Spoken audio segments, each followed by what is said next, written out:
ஆமென், ஆமென், ஆமென். நின்ற வண்ணமாகவே நாம் சங்கீதம் எடுத்து வாசிப்போம். சங்கீதம் 5ஆம் சங்கீதம் நாம் மாறி மாறி வாசிப்போம். முதல் வசனத்தை இம்மானுவேல் வந்து வாசிக்கும் பொழுது நாம் மாறி மாறி வாசிப்போம். சங்கீதம் 5.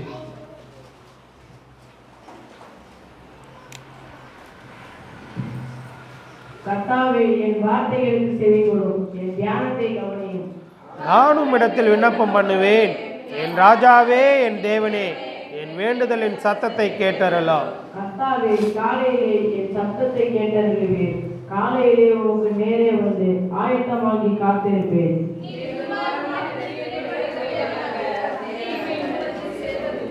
வீம்புக்காரர் உம்முடைய கண்களுக்கு முன்பாக நிலைநிற்க மாட்டார்கள். அக்கிரமக்காரர் யாவரையும் வெறுக்கிறேன்.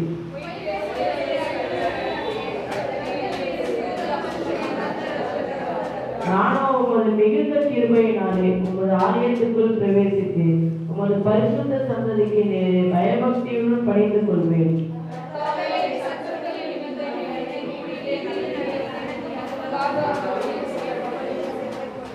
அவர்கள் வாயில் உண்மை இல்லை, அவர்கள் உள்ளம் கேடுபாடுள்ளது. அவர்கள் தொண்டை திறக்கப்பட பேரகுடி, தங்கள் நாவினால் இச்சகம் பேசுகிறார்கள். தேவனே அவர்களை குற்றவாளிகளாக தீரும். அவர்கள் தங்கள் ஆலோசனைகளினாலே விழும்படி செய்யும். அவர்கள் துரோகங்களினுடைய திருஷ்டி நிமித்தமும் அவர்களை தள்ளிவிடும். உமக்கு விரோதமாய் கலகம் பண்ணினார்களே. உம்மை நம்புகிறவர்கள் யாவரும் சந்தோஷித்து என்னாலும் பெருமிப்பார்களாக. நீர் அவர்களை காப்பாற்றுவீர். உம்முடைய நாமத்தை நேசிக்கிறவர்கள் உம்மில் களி கூறுவார்களாக. சேர்ந்து வாசிப்போம். கர்த்தாவே, நீ நீதிமான் ஆசீர்வதித்து காருண்யம் என்னும் கேடகத்தினால் அவனை சூழ்ந்து கொள்ளுவீர். ஹல்லேலூயா. தேவன் தாமே உங்களை ஆசீர்வதிப்பாராக. யாவரும் உட்காருங்கள். மீண்டுமாய் உங்களை இயேசு கிறிஸ்துவின் நாமத்தினாலே வாழ்த்துகிறேன், வரவேற்கிறேன். எல்லாருக்கும் சல்லை தொந்தரவுகள் பிரச்சனைகள் இருந்தாலும் என்ன ஆண்டவர் கொடுத்திருக்கிறார். கிளைமேட் அந்த மாதிரி இருக்குது. அதனால் தேவன் நிச்சயம் அதற்கு ஒரு விடுதலை கொடுப்பார். தேவன் உங்களை ஆசீர்வதிப்பாராங்க. நம்ம படித்த வேத வசனம் சங்கீதம், போன வாரமும் சங்கீதத்தோட தலைப்பு நெகினேத் என்னும் வாக்கியத்தில் வாசிக்க ராகத்தலைவனுக்கு ஒப்புவிக்கப்பட்ட தாவீதின் சங்கீதம். இந்த சங்கீதத்துக்கு ஒரு தலைப்பு என்ன இருக்குதுங்க? நெகிலோத் என்னும் வாத்தியத்தில் வாசிக்க ராகத்தலைவனுக்கு ஒப்புவிக்கப்பட்ட தாவீதின் சங்கீதம் நெகிலேத். இந்த சங்கீதங்களை நம்ம தியானிக்கிற வசனம் 1வது வசனத்தை வாசிங்க.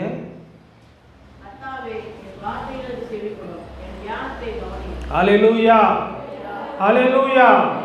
இந்த சங்கீதக்காரன் தாவீது இங்க சொல்லுகிறார், கர்த்தாவே என் வார்த்தைக்கு செவி கொடும்.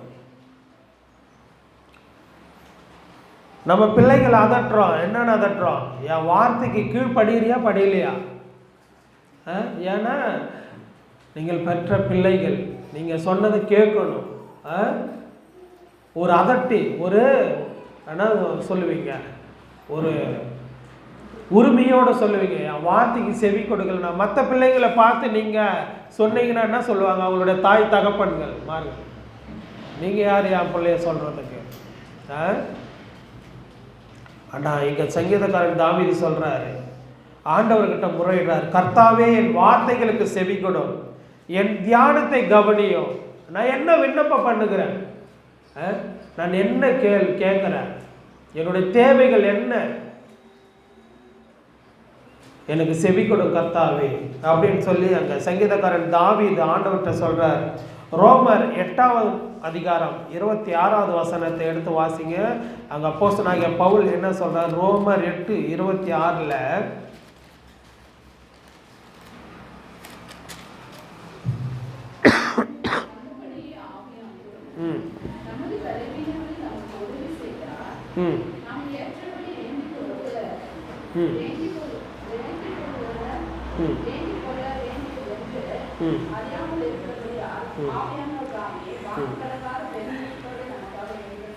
ஹல்லேலூயா. இங்க சங்கீதக்காரன் தாவீது சொல்லுகிறார், என் வார்த்தைகளுக்கு செவி கொடும் என்று. இங்க அப்போஸ்தலனாகிய பவுல் சொல்லுகிறார், ஆவியானவரும் நம்மளுடைய பலவீனம், நம்ம நோய் மற்றும் வியாதி கிடக்கிற நேரங்களில் உதவி செய்கிறவருமா இருக்கிறார். நம்மளுக்கு எப்படி ஏற்றபடி வேண்டிக் கொள்ளுங்க. நம்ம நல்லா இருக்கும்போது வேண்டிக் கொள்ளுகிறோம் இல்லையா? நம்ம சுகவீனமா இருக்கும் பொழுது ஆவியானவர் தாமே வாக்கு கடங்காத பெருமூச்சுகளோடு நமக்காக வேண்டுதல் செய்கிறவராய் இருக்கிறார். நம்ம இங்க நல்லா இருக்கும்போது ஆண்டவர்கிட்ட கேட்கிறோம்.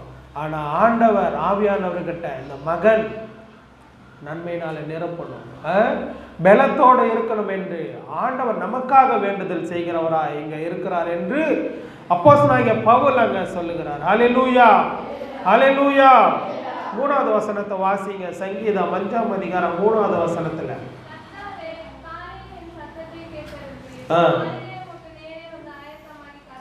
ஹல்லேலூயா.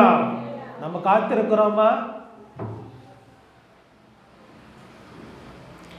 காலையிலே என் சத்தத்தை கேட்டருளுவீர், காலையிலே உமக்கு நேரே வந்து ஆயத்தமாகி காத்திருப்பேன். எத்தனை பேர் 4 மணி இல்லை 5 மணிக்கு எந்திரிச்சு ஜபம் பண்றீங்க? வெய்ய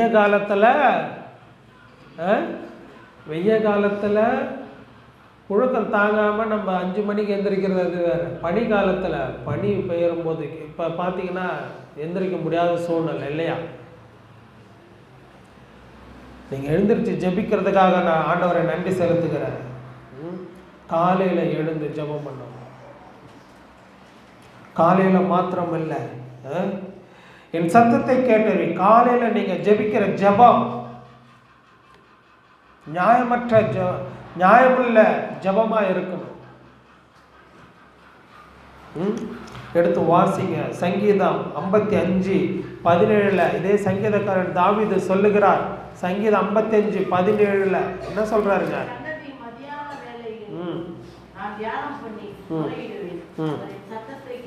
இந்த பாருங்க, அந்தி சந்தி மதியான வேலைகளிலும் நான் தியானம் பண்ணி முறையிடுவேன். காலையில மாத்திரம் இல்ல, அந்தி சந்தி, காலை மாலை இரவு 3 வேளையும் நாம் தேவனை சோத்தரிக்கணும். தேவனிடத்துல தேவையானவற்றை நாம் கேட்டு பெற்றுக்கொள்ள வேண்டும்.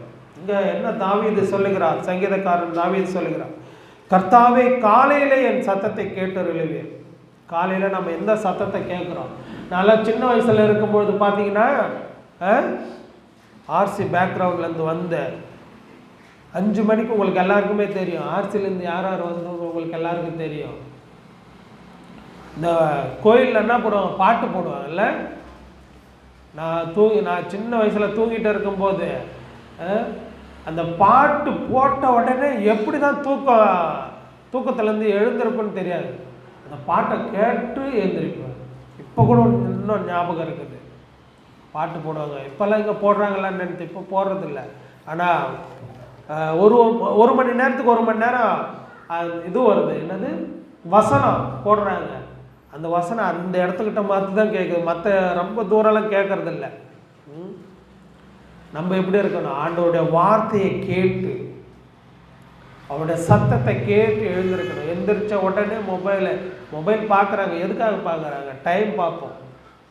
இப்போ அது ஒரு வசதியாக போயிடுச்சு. மொபைல் எடுத்து பார்த்த உடனே வாட்ஸ்அப்பு ஏதாவது மெசேஜ் வந்து நின்ன உடனே என்ன பண்ணுறோம்? அந்த வாட்ஸ்அப்பை நோண்டிட்டு பார்த்துட்டு அதுக்கப்புறம் ஆண்டவரை நம்ம ஜபம் பண்ணுகிறதுக்கு ஆயத்தமாக இருக்கிறோம். முதலாவது எந்திரிச்ச உடனே காலையில் ஆண்டவருடைய சத்தத்துக்கு தேடணும். அவரை தேடும் போது தான் நம்மளுக்கு நன்மையானது செய்ய வல்லவராக இருக்கிறார். இன்னும் கொஞ்சம் மேலே போனோம்னா சங்கீதக்காரன் தாவீது சொல்றார். என்ன சொல்றார்? 55:17 அந்தி சந்தி மதியானம் 3 வேளையில காலையில் எந்திரிச்சிட்டோம். எந்திரிச்ச உடனே நம்ம ஆண்டவரை தொழுதுட்டோம். அன்னைக்கு நாள் முழுவதும் நம்ம தொழுது கொள்ள வேண்டிய அவசியம் இல்லைன்னு நம்ம நினைச்சக்கூடாது. நேரம் கிடைக்கும் போதெல்லாம் ஆண்டவரை நாம் எப்படி தொழுது கொள்ள வேண்டும்? நம்ம 3 வேளை சாப்பிட்றோம் இல்லையா? ஒரு வேளை சாப்பிடலாம். சில பேர் என்ன பண்ணுவாங்க? டைமுக்கு டைம் 3 வேளை யாரும் சாப்பிட்றதில்ல. சில பேர் சொல்கிறேன் கிடைக்கும் போதெல்லாம் சாப்பிடுவாங்க. அவங்களுக்கு பசி. அதே போல் ஆண்டவருடைய வார்த்தையும் ஆண்டவரை நாம் தேடுகிறதற்கு கடமைப்பட்டவர்களாக இருக்கிறோம். நேரம் கிடைக்கும் போதெல்லாம். ஹல்லேலூயா, ஹல்லேலூயா. 8வது வசனத்தை வாசிங்க. சங்கீதம் 5:8 வசனம். கர்த்தாவே, என் சத்துருக்களின் நிமித்தம் என்னை உம்முடைய நீதியிலே நடத்தி, ஆ. எனக்கு முன்பாக உம்முடைய வழியை செவ்வைப்படுத்தும். ஹல்லேலூயா. நம்மளுக்கு விரோதமாய் எழும்புகிற சத்துருக்கள் பக்கத்து வீட்டுக்காரராக இருக்கலாம், சொந்தக்காரர்களாக இருக்கலாம், மனைவியாகவும் இருக்கலாம், கணவனாவது இருக்கலாம், பிள்ளைகளாக இருக்கலாம். ஆண்டவர் என்ன சொல்லியிருக்கிறாரு? உங்களுடைய சத்துருக்கள் உன் வீட்டாருன்னு தான் சொல்லியிருக்கிறார்.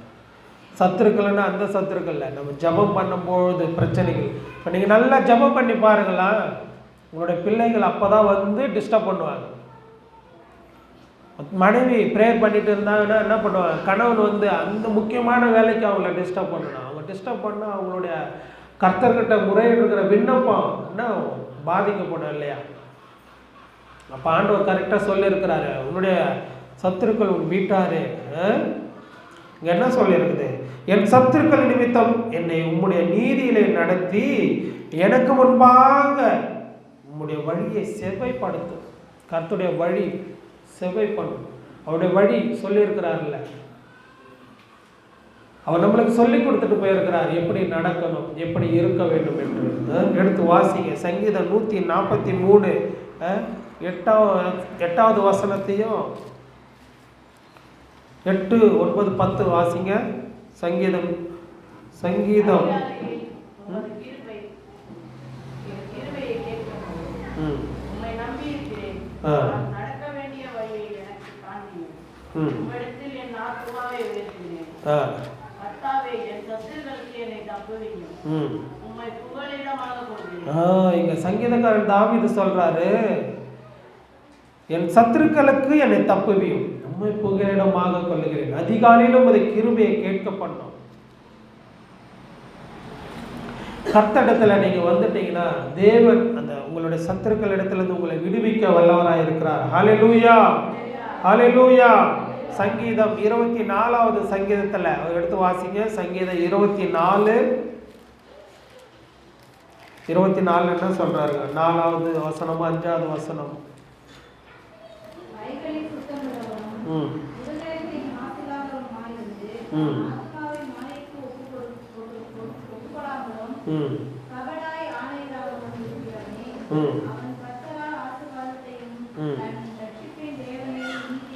ஹல்லேலூயா. நீங்கள் ஒருபடி சொல்லுகிறார், உங்கள் சத்துருக்கள் உங்களை நொறுக்கிறார்களா? நீங்க அவர்களுக்காக ஜெபம் பண்ணுங்க. ஆண்டவர் உங்களை ஆசீர்வாதத்தினால நிரப்புவார். ஹல்லேலூயா. உங்கள் சத்துருக்கள் உங்களை விரோதமாக எழும்புகிறார்களா? உங்கள் சத்துருக்களை சிநேகியுங்கள் என்று ஆண்டவர் சொல்லியிருக்கிறார். நம்ம எத்தனை பேர் சிநேகிக்கிறோம்? நம்மளை நாம நிதானித்து அறிந்து கொள்வோம். ஹல்லேலூயா. சங்கீதம் 5வது